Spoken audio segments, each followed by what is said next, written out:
Very good kid. Very good kid.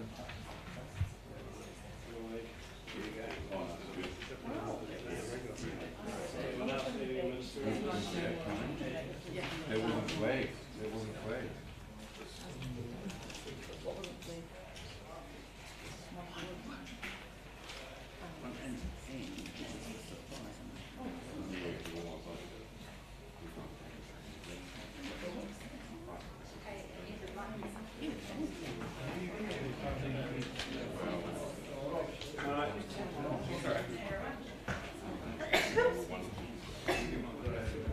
Testing.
Minutes of nothing. Yep. Yep. All good, mate. All good. We got that sussed. This is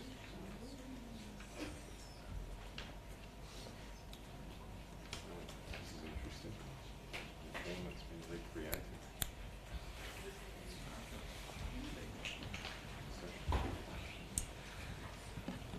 Morena everyone, thank you for joining us this morning. I am pleased to announce this morning as the Prime Minister designate the lineup of ministerial portfolios that will be allocated across the Labour-led government, including to our support parties and our coalition partner.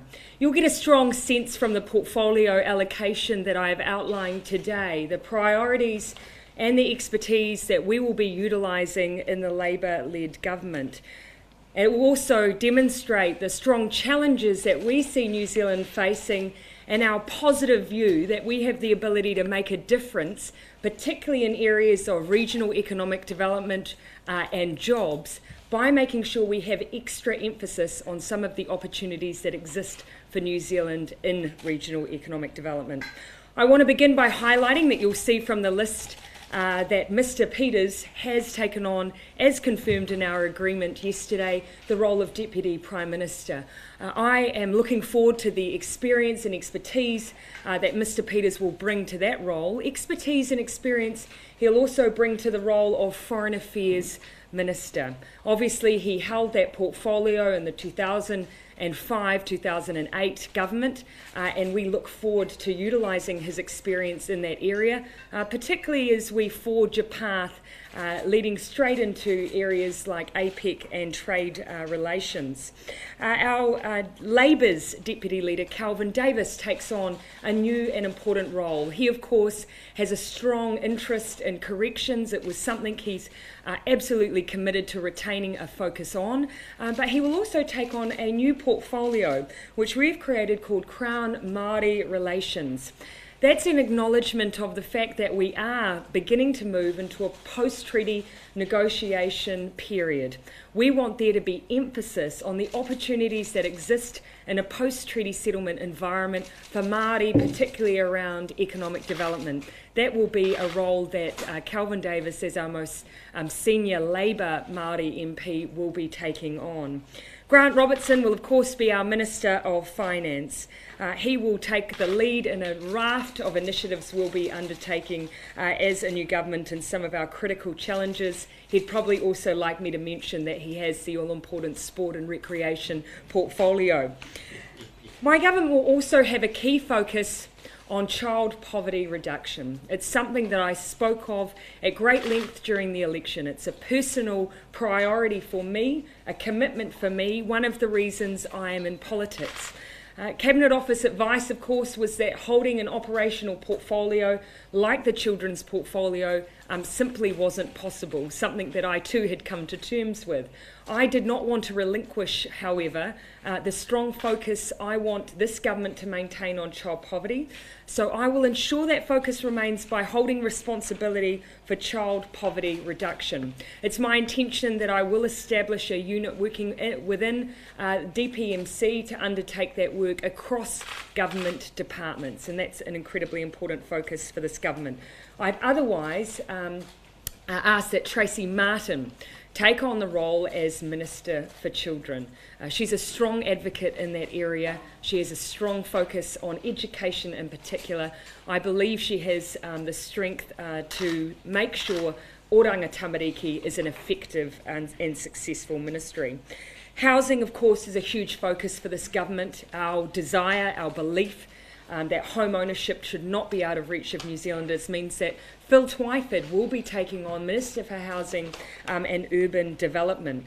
That portfolio brings in what had become quite a disparate set of portfolios. It's our belief that by working as a single entity, we'll make sure there are greater efficiencies and better planning across those portfolios.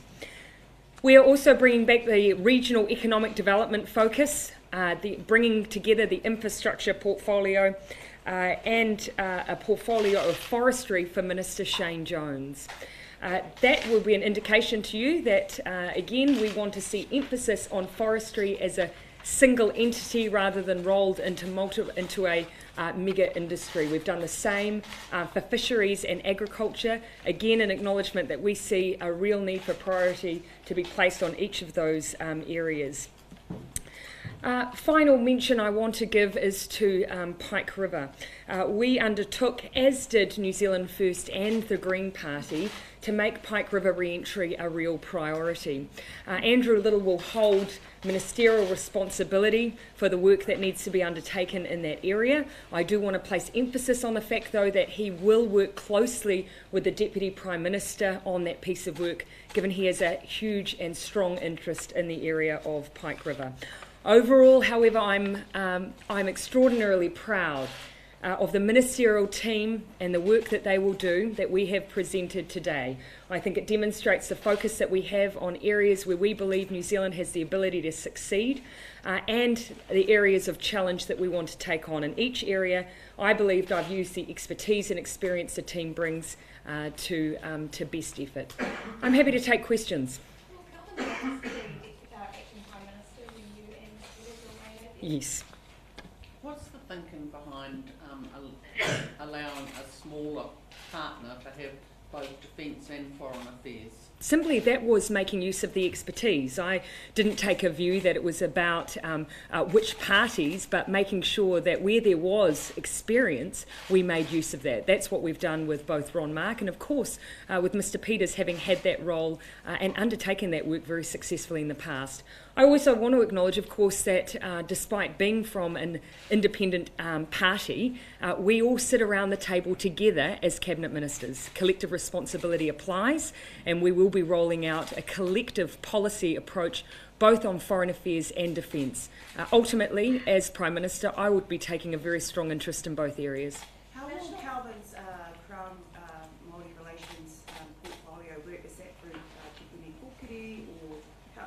My understanding is Minister Finlayson has already undertaken some work in this area. We want to strengthen that work. We'll be looking to whether or not TPK is the best place in order to house and situate the work that needs to be done. My expectation, though, is that the work Mr Davis will do will cut across a range of different ministries. But again, from office, we'll see the best way to make sure that we bring that work together. And just sticking with treaty negotiations, what kind of skills do you think Andrew Little will bring to that portfolio? Oh, certainly the skills I've seen from Andrew as a strong member of our team aren't just legal skills. Obviously he has that background, but negotiating skills as well, the ability to build strong relationships, the fact that he works very collaboratively. I think he's got all of the skills required to do this job and to do it very well. He, of course, will be supported by the skills in our caucus. We have a number of individuals, Adrian Ruafi, Meka Whaitiri, who have all been involved in treaty negotiations. My expectation is we'll be utilising those skills as well. And that's not separated out housing into multiple portfolios under multiple ministers. You put it all back together. Are you confident that Phil Twilight can do all of that work on his own? Absolutely. In fact, my belief is that by splitting it out, we lost some of the focus and the vision required to do that work successfully. Mr Twyford will be working alongside the Minister for Building and Construction, Jenny Salise, an Auckland-based MP.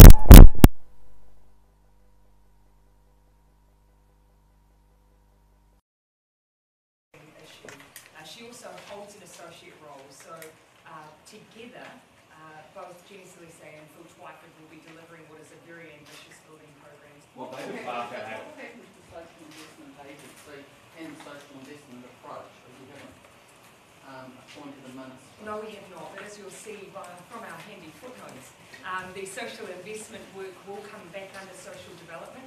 We want to take the time as an executive to look at the current status of that work. Our view has long been that, of course, we support early intervention. Of course, we support evidence-based and evidence-informed policy making. What we want to do is see whether or not that is truly what the investment approach was doing, or how far indeed it was going in terms of using data to solely drive policy decisions. Carmel Sepuloni, as Minister for Social Development, will be leading our new approach on social investment. Is it sort of going to review social investment to see if it's actually doing what rates? Absolutely. There is no question that, of course, early intervention and investing to save is what any government should be focused on. You prevent a loss of potential for both your human capital but also for the taxpayer dollar. But we want to make sure that that program really is delivering what it's set out to and in the most efficient way, in a way that fits with our values and principles as well. Will David Parker have much of a role internationally, or will that mainly be taken on by Peter talking about? Of course, he will be Minister for Trade and Export Growth. We have a strong focus on ensuring that we are more aspirational when it comes to export growth. So we've put it in the title to place emphasis on that. He as Trade Minister, of course, will play a role internationally. Well, we accept, however, that we've got a range of demands on his time. He will be working in partnership not only with Mr. Peters, but also with Damien O'Connor, who takes on an associate role. Fitting, I think, that he holds that associate role, given his role in agriculture in particular, working across those primary industries, given it is a key block as part of our export, makeup of our export. We'll be taking the reins at APEC. Will that be Mr. Peters? Oh, of course, I'll be leading the team as Prime Minister, but my expectation is that I'll have both our Foreign Affairs Minister and our Trade and Export Growth Minister in attendance. Can I just Hold ask- Damien Sorry. O'Connor, the Minister for Agriculture. Are you intending to keep the Ministry for Primary Energy together as it is currently, or are you going to separate it out? We'll be separating out the functions of fisheries. We see that it's our strong view that there are a range of indicators that there are issues and dysfunction in the ministry that needs to be worked through. We also want to separate out forestry. That was part of our campaign platform, an independent separate forestry service, which will be based in the region, so that will be separated out, and of course that leaves agriculture. So API's gone. In the form it is now, yes. Just looking at the plan for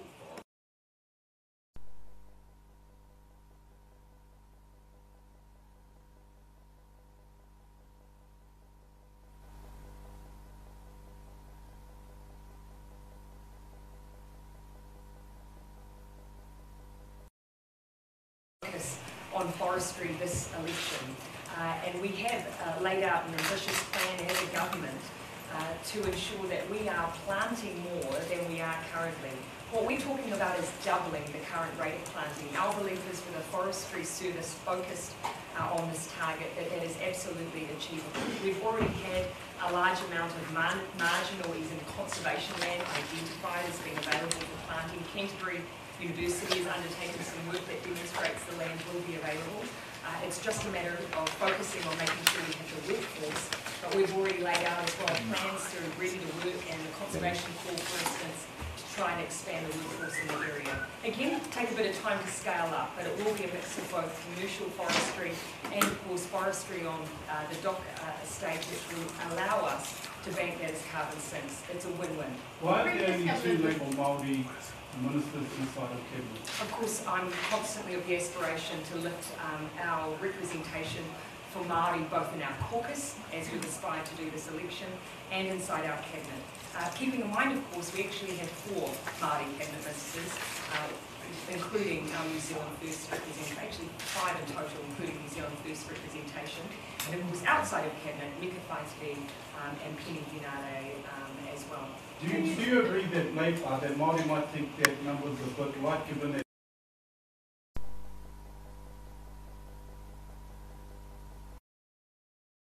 and when it comes to the representation as our executive as a whole, our ministers, then yes, that representation is always something I want to improve. But I think we have a good number of our Māori MPs in senior positions to deliver genuine outcomes for the people they represent. Previous government was going to have Calvin Davis leading the role. I'm sure any UTC will have any concerns if that impacts their settlements. Absolutely not. As with any other ministry, we'll be ensuring that wherever there is any perceived or real conflict of interest, that any relevant minister will not be involved in those treaty negotiations or settlements.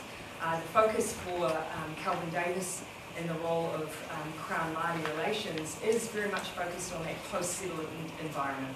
So what's the bread and butter for?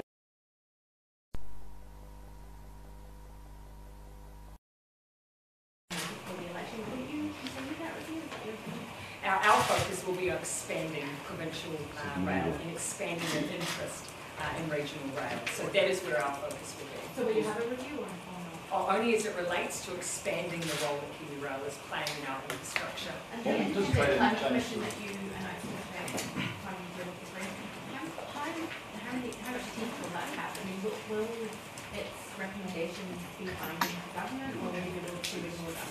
We're going to be modelling the Climate Commission on the experience of the UK. The Parliamentary Commission for the Environment has set out a model which we're likely to lean heavily on in the way that we construct that role. But we're setting ourselves a clear expectation by establishing a Zero Carbon Act that we have to act, we have to move. Carbon budgeting will hold us to that, as will the Independent Climate Commission. But the detail on the different powers of that commission we need to work through as part of the legislative program. As for the UK example, you can reject their recommendations, you don't have to implement them. But of course you are bound by the legislation, or at least you've set yourself a target, and we've set ourselves a target of net zero carbon emissions by 2050. Regardless of those powers of that commission, we are holding ourselves to account. Minister for Women has gone from Deputy Prime Minister to a support party minister. Sorry? So Minister for Women has gone from Deputy Prime Minister to a support party minister outside of Cabinet. Is that a reflection on how seriously you see that portfolio? I am a woman. I take the issue of things like equal pay, domestic violence, support for women in caregiving roles incredibly seriously. I will always be an advocate as Prime Minister for these issues. My view was that I wanted to place these portfolios with those who I saw as being excellent advocates, regardless of whether they sat at the table or outside of Cabinet. That will not lessen the role that they play, and it will not lessen the emphasis on the issue of women's issues. What's the bread and butter job of? Sorry, What's I'll the- just done that. Yeah, what's the bread and butter job of Kelvin Davis as Minister for Crown-Maori relations? I'll give you an example. Across the forestry area, there's really an opportunity for us to make sure that we're in partnership in delivering some of the goals that Crown may have, but also utilising potentially iwi land if that's how they choose to operate. That this is about what we do to work in partnership post a treaty settlement phase, making sure that we are working side by side on regional economic development opportunities, delivering together for Māori in those areas. So it is a portfolio in its infancy. We will be carving a new path. But for us, this is an acknowledgement that as we move through those final sets of negotiations, that doesn't bring the end of the relationship that's important and necessary. What's going to happen to Amber? Are you going to break that with super ministry up? Sorry. What's going to happen to Amber? Are you going to break up the super ministry? You'll see some elements of how those will be working differently. I haven't set out exact precise plans on the department itself at this stage. But it might not. Are you still planning on expanding whānau water, or is that being stifled somewhat?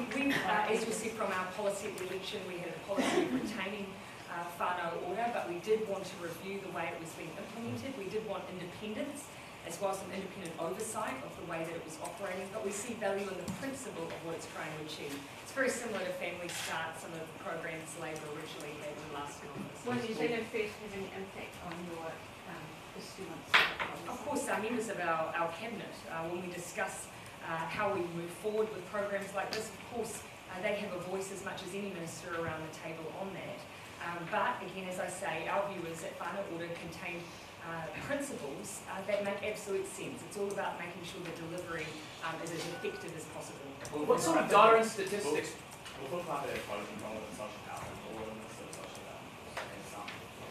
Yeah, there obviously is some crossover through the work of work and income.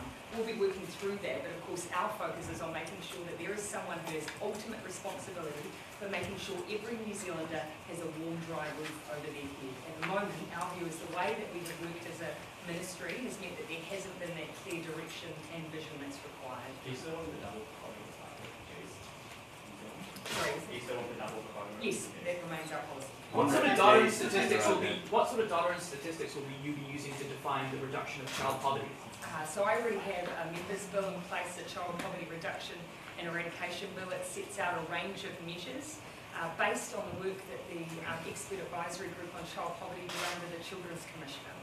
It talks about fixed and moving line measures against 50 to 60% of the median income, material deprivation measures. It uses a range, which we've always argued is necessary and which international evidence suggests is necessary. So each of those measures will then select across those where our targets apply. But the upshot is, after all of that, that ultimately we will be telling New Zealanders here is where New Zealand sits currently.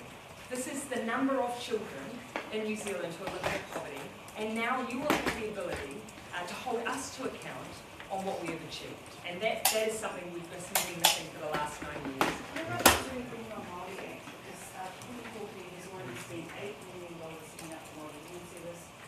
The bill hasn't passed its third reading. And of course, we know we had strong opposition to the Whenua bill, and that opposition remains. So is it $8 million down the bill for Maori? You need to ask those questions of the past government around whether that was an effective use of money. Did you do the rankings? Sorry.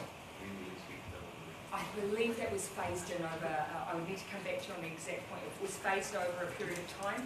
We were told by the sector was workable to make sure they could provide the services. We're sticking to our policy remains. Did you do the rankings on smaller parties or did they? Sorry? Did you do the rankings for that smaller parties or did they? Well, they're not, our small parties are not ranked. So what we've done in the list, and I'm happy to clarify, is of course Mr Peters, as Deputy Prime Minister, needs to be placed at number 2. Beyond that, I've now taken on the role of ranking any support party ministers or coalition ministers within our long list. They are rankings that simply exist in the list as they stand, but they are not numbered. I do not have direct responsibility for the relative position of those ministers within their parties. Right, everyone? Refugees, can I quickly ask One last thing. the offer that was extended to Australia and never taken up for 150 their refugees, will you continue that offer? Yes, and as I've said, I want to look at the detail of the offer that was made and the obligations that we've set out that we would take on, and also look at that within, of course that would be within our quota, look at that within the existing intent that we've shared with the UN around taking UN mandated refugees. So I want to check what it was exactly the government committed to. Right, thanks everyone.